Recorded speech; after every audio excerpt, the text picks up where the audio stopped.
Я работаю в медицине более 33 лет. Вначале я работал психиатром 6 лет. Все остальные годы я занимаюсь вопросами психотерапевтического лечения. В реальной практике я очень часто сталкивался с проблемами, которые невозможно решить официальными способами лечения.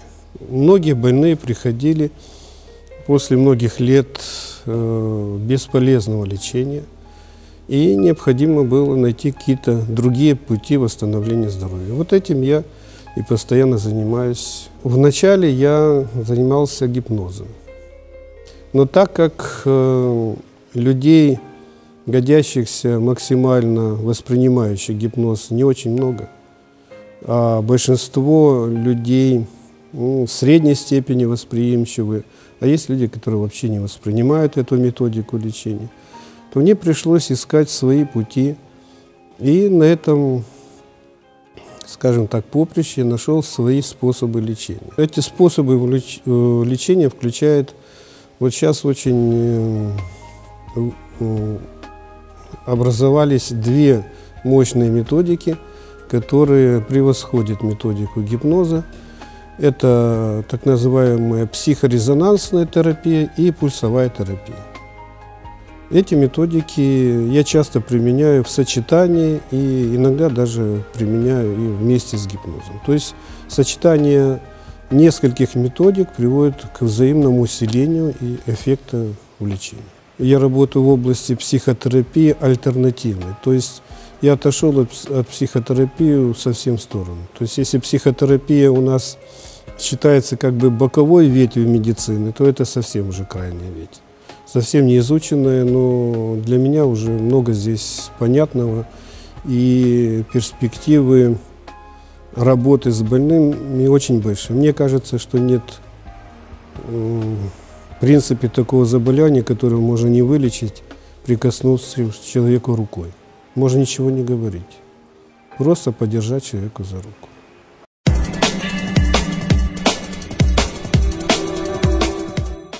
Я скажу так, ко мне могут обращаться люди с любыми заболеваниями, исключая инфекционные и хирургические, вплоть до онкологических заболеваний. Это десятки тысяч человек. Как минимум 1020, это как минимум прилично.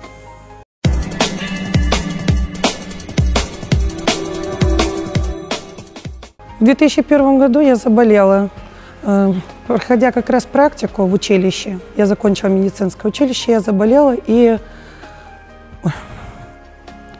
у меня обнаружили хронический обструктивный бронхит с астматическим компонентом. Поставили диагноз воспаление легких. Лечилась я в поликлинике, но лечение ничего не дало. Меня лечили 2 видами антибиотиков. Антибиотики уже на меня не действовали. У меня была высокая температура, я перестала уже ходить, задыхалась постоянно. Жизнь превратилась в кромешный ад. После этого мы обратились в больницу Водников.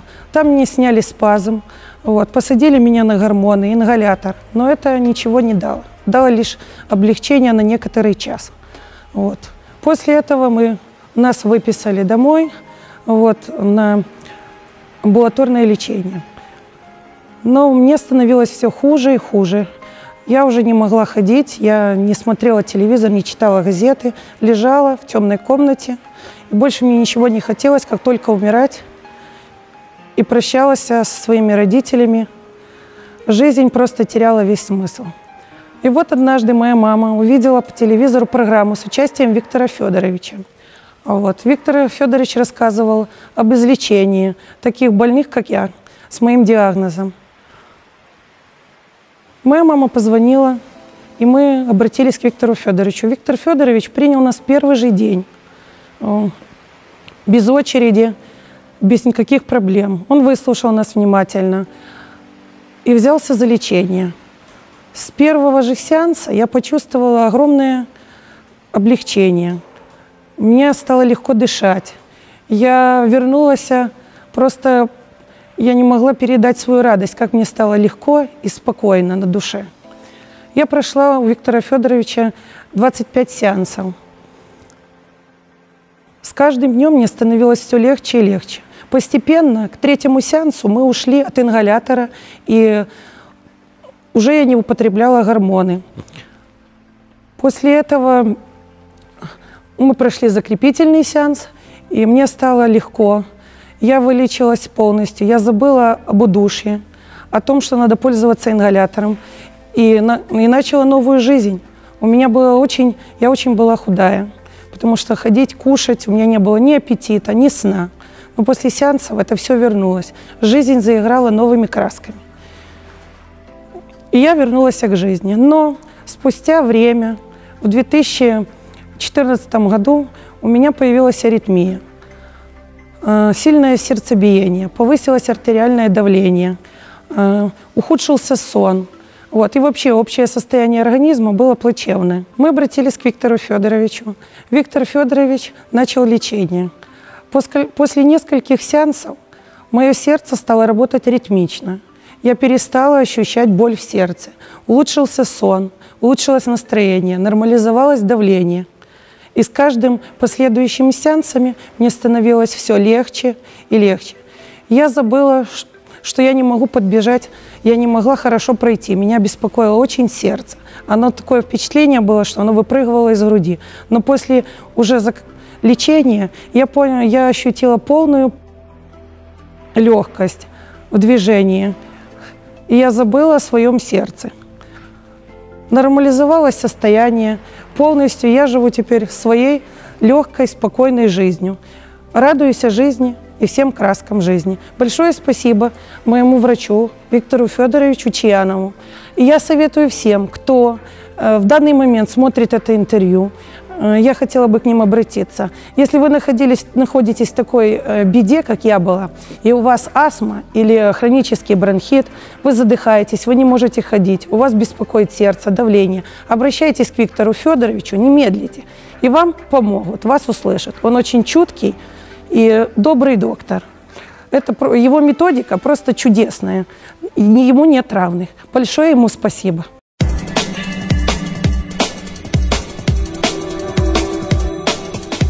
Года 3, может быть, 4 назад у меня была пациентка, которую я раньше вылечил лет 15 назад. У женщин, бывает, после родов выделяется молоко через грудь. Причем это гормональное расстройство, оно может длиться годами. И, в общем, я ее вылечил. Она лет 5 страдала этими выделениями, после чего прошло более 10 лет, и она обратилась ко мне, говорит: Виктор Федорович, я уже погибаю, приезжайте, помогите мне. Но там был очень сложный случай, начался он с банального бронхита, потом больная много слушала, видела передачи и предложили электронный какой-то приборчик, который надо приложить к груди, и через некоторое время вам станет хорошо. Хорошо не стало. Она обратилась второй раз к тому доктору. Доктор дал второй приборчик, сказал: этот приборчик надо приложить к голове, и будет еще лучше. После этого ей стало совсем плохо. Фактически, когда я пришел, у нее было состояние септическое, высокая температура, свечки температурные поднимались почти до 40 градусов и падали до 37. В течение суток вот таких свечей было 3. Фактически она не могла ни спать, ни существовать в таком нормальном режиме человеческом. Не знаю, может быть, за месяц-два она похудела на 40 килограмм. Весила на 80 килограмм. Когда я пришел, ей было уже 40. Серьезное осложнение на сердце в виде сердечной недостаточности, отека легких, отека ног и наличие жидкости в перикарде. Фактически, кто ее не смотрел, она из медицинской семьи. Были профессора, были кандидаты наук, были опытные кардиологи, но назначение лекарств ничего не давало. Ей предлагали ложиться в больницу, но она говорит: умереть я и дома могу, в принципе. Здесь условия лучше. Ну, я начал лечить. В принципе, вот благодаря этой больной я открыл так называемую пульсовую терапию. Я должен сказать, что я не читаю научных книг, я не смотрю, не в курсе всех этих событий, мировых открытий. Я делаю открытия сам.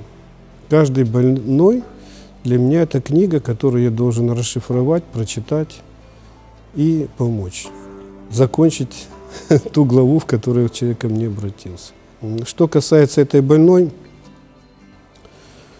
у нее, в общем-то, тяжелое дыхание было, слабость, ела она очень мало, была сильно истощена.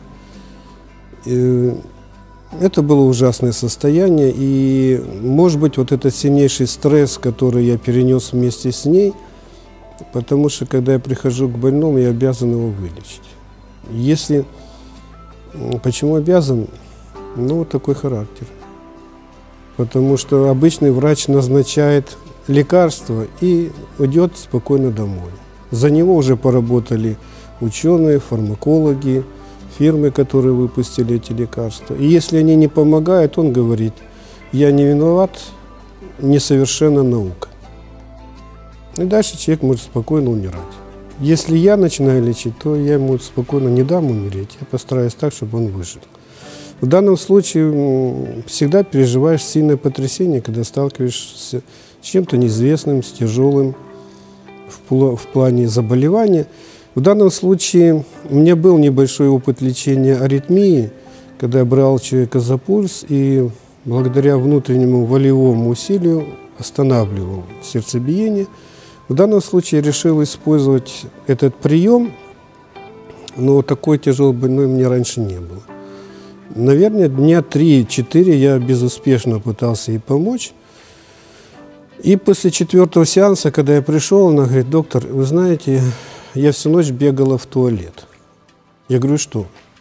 А отеков уже нет. То есть вот какой-то произошел у нее перелом в состоянии, она освободилась от жидкости и в перикарде, и в легких, и в брюшной полости, и тяжелых отеков. Она показала, отеков не было.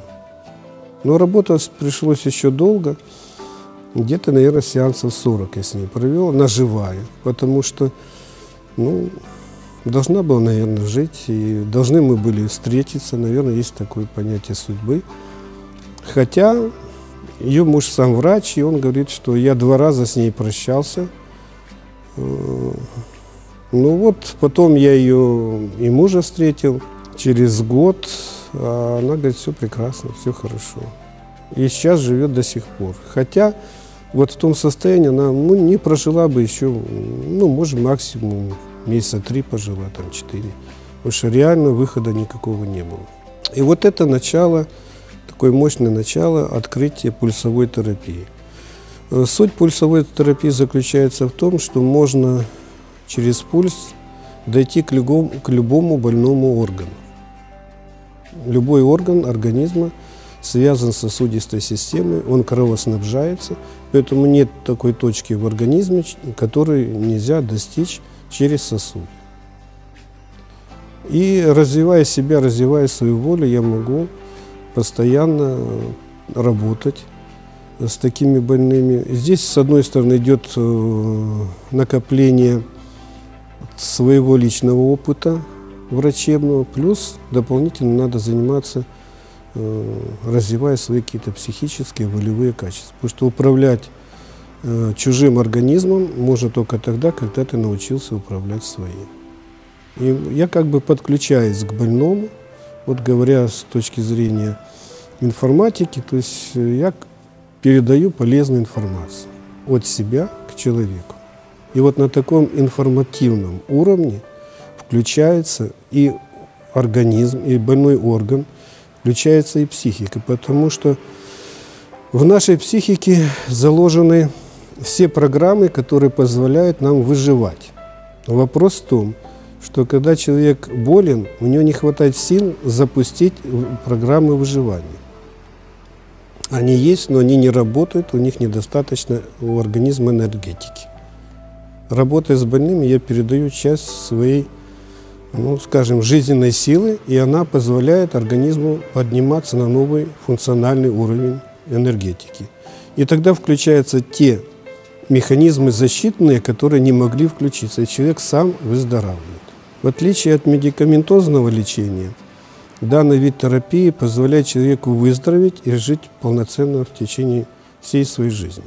Если ко мне обращаются прежние больные, только уже по другим заболеваниям. Проходит 10, 15, 20 лет, обращаются с другими болезнями. Когда спрашиваешь, а как то заболевание, они говорят, все хорошо. Так что это совершенно новое направление, но оно строится на вот личности врача, на его опыте, его каких-то особых свойствах, скажем.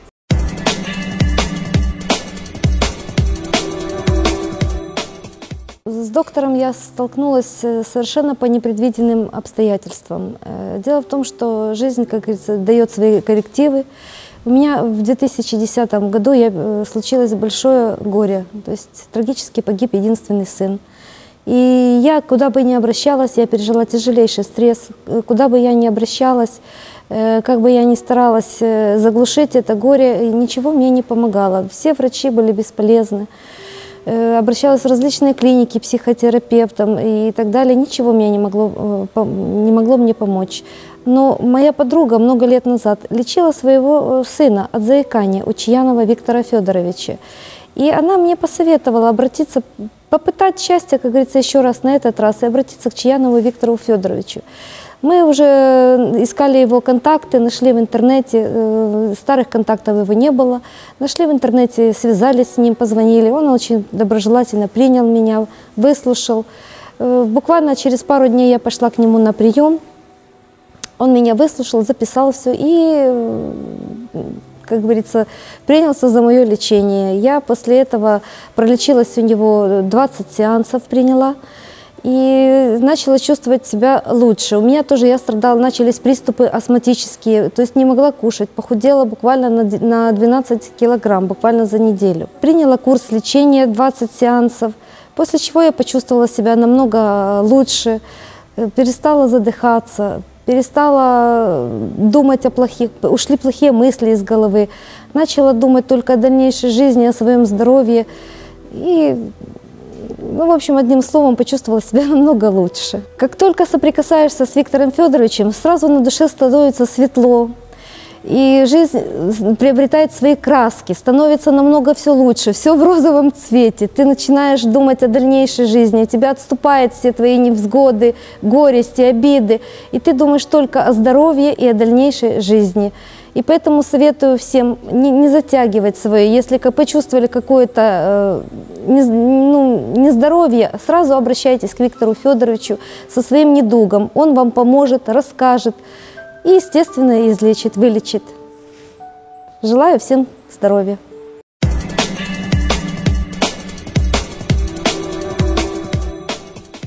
Организм гораздо сложнее, чем его представляют те, которые называют себя экстрасенсами. Они говорят, мы лечим биополе. Да, биополе существует, у организма есть какие-то энергетические поля, но это часть человеческой функции, потому что главная функция – это душевная, психическая функция. Поэтому в китайской медицине различают два вида энергии – энергия тела и энергия души. Поэтому, когда я работаю с больными, я передаю и ту, и другую энергию. Энергию тела я передаю больным органам, энергию души я передаю душе, психике, нервной системе. Поэтому человек это чувствует, много разных ощущений бывает, необычных. Ну, это как бы побочный эффект, говорящий о том, что идет лечение. Это больше надо мне, потому что я, расспрашивая больного, что он ощущает, я уже вижу, как продвигается лечение. А что касается личных свойств, ну, наверное, Бог дал талант, его надо развивать и все. И ответственно относиться к тому, что тебе было дано.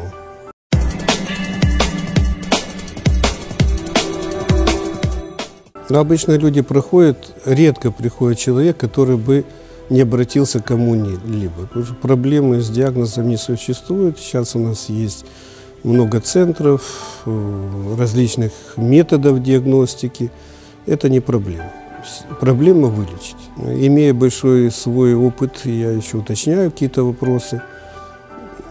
Поэтому, в общем, даже бывает так, что человек и не говорит, что у него что-то еще больно. А потом, после курса лечения, это мне уже вот и с этим стало лучше. Я говорю, а что же вы не сказали? Я, может быть, как-то по-другому провел лечение. Но все равно человек получает определенную вот это количество этой жизненной силы или жизненной энергии. И организм, у него все запечатлено, где какой орган болен. Получает энергию, организм сам перераспределяет эту энергию в своем теле. Бывает так, что человеку стало лучше, говорит, а через некоторое время, от меня вот какое-то ухудшение, мне это заболело. То есть здесь имеется такой интересный механизм, когда, я его называю наматывание клубка. Когда человек болеет, он с годами наматывает на себя разные заболевания. Когда мы начинаем лечить, мы эти шары свежей болезни убираем, под ними всплывают старые. В нашем сознании не может вместиться все наши болезни. Если бы они к нам все пришли в голову, мы бы сошли с ума. Так как нервная система обладает функцией контроля, самоконтроля, то она пропускает в сознание только то, что в данный момент сегодня самое важное. Это лечится, потом это уходит, появляются другие симптомы. Вот иногда, я недавно лечил людей, у них свист в голове появился. Ну, так на меня как-то посмотрели, типа я залечил. Я говорю, давайте потом следующий курс лечения мы это уберем. То есть есть вещи, которые, или, скажем, слои болезни, которые человек накопил с годами. Поэтому лечение убирается, вот эти шары болезни, пока мы не дойдем до самого последнего симптома, которое было у этого человека. После этого этот корешок удаляется, человек абсолютно здоров. Вот тут как бы организм предлагает, вот смотрите, вот эту надо еще полечить, теперь вот это полечить. Потому что более сильная болезнь уходит, за ней прячется более слабая. И таким образом мы убираем весь список заболеваний. И, в общем-то, диагностика может быть и так, таким образом, то есть в процессе лечения.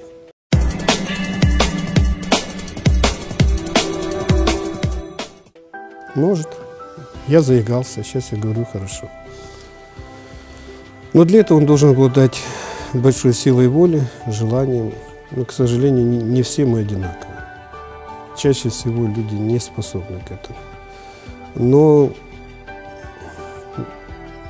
если они хотят, то они должны искать своего доктора. Причем это на уровне интуитивного познания, когда человек приходит и говорит, вот, или посмотрел передачу, мне раньше тоже снимали много лет назад, пациентка пришла, я видела многих врачей, но посмотрела вашу передачу и решила, что приду только к вам. То есть человек интуитивно срабатывает, у него какой-то, имеется знание, которое подтверждает, что вот этот будет хороший результат. У меня такие случаи были, когда пациент с травмой головы, он лет 10 лечился бесполезно. Я шел на расстоянии где-то 50 метров, определил, что это я врач. Он мне не говорил, он после лечения сказал, знаете, доктор, вы идете, я посмотрел на вас, а от вас как будто молния ударила мне в грудь. И мне растекло по груди, по сердцу приятное ощущение тепла, расслабленности и покоя. И я понял, вы врач. И вот я его вылечил. Есть такие, вообще может весь этот способ лечения назвать интуитивной терапией, когда врач на основании каких-то своих ощущений, своих мыслей, чувств погружается в пациента и определяет план лечения, причем автоматически, без логики, без каких-либо других логических или, скажем, умственных действий. Это на таком эмоциональном порыве, скажем, чувстве, ощущении. У нас есть две половины мозга, правая и левая. Правая отвечает за интуицию, левая за логику.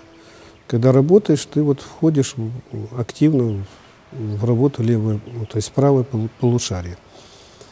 Фактически, чтобы передать человеку ту силу, которую ты имеешь, я должен, или то состояние, которое в тебе есть, я должен вызвать это состояние у себя. Я до пациентка сказал: доктор, я почувствовал, что вы входите в транс. Я говорю: правильно, если я не войду в транс, то и вы не войдете в это состояние. Вот такая работа. Работа со своим телом, со своей душой, и с телом больного, и душой.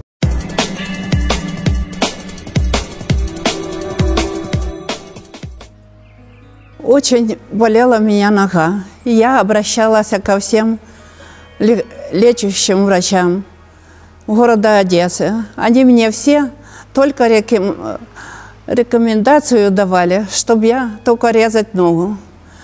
Я это посмотрела у подруг своих, знакомых, оценила это все. Это не подходит. Они все остались очень больные, очень у них плохое состояние, они не могут ходить. Так что я решила не делать операцию и обратилась к Виктору Федоровичу. Виктор Федорович приехал, только я позвонила, узнала, на какой день, на какой что.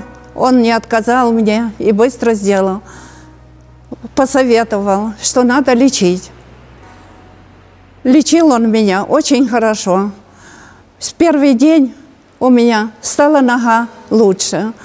А до этого нога была очень больная. Она вся почернела, посинела. Я мазала разными мазями, но это ничего не помогало. Это все было, как говорится, коту под хвост. Вот. Все, которые мне врачи это совет давали, это все никуда не годится.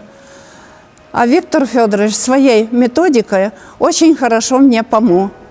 Она стала уже двигаться, я стала ходить. Очень ему благодарна за это все. У меня сердце больное. Ну, плохо я себя чувствовала.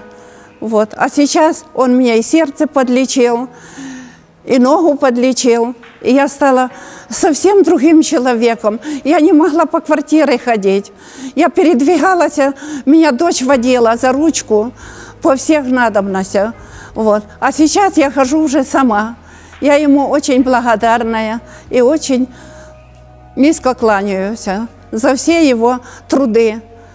Он сделал меня просто другим человеком. Все люди, которые больные артрозом тазобедренного состава, чтобы обращались к Виктору Федоровичу Чаянову.